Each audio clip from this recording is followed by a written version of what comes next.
Okay, so I'm just gonna walk around here and listen to music.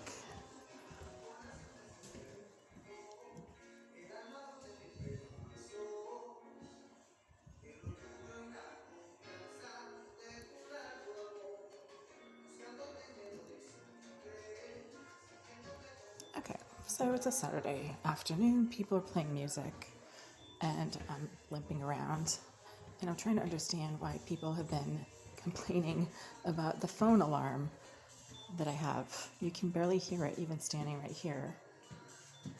You can hear the guy's music down the hall a lot louder. And there's nobody right now living in this unit, so why would anybody be able to hear my phone alarm? I can barely hear it standing 10 feet outside my door. I can hear the other music a lot louder.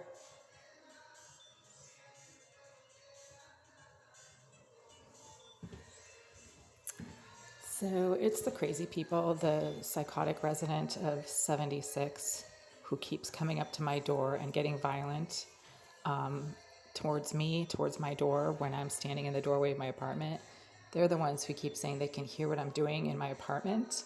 But the only way that the person who lives directly below me, one floor below, can hear what I'm doing is if they're trying to hear it, because I can barely hear my own phone alarm right now, and I'm standing just outside my door.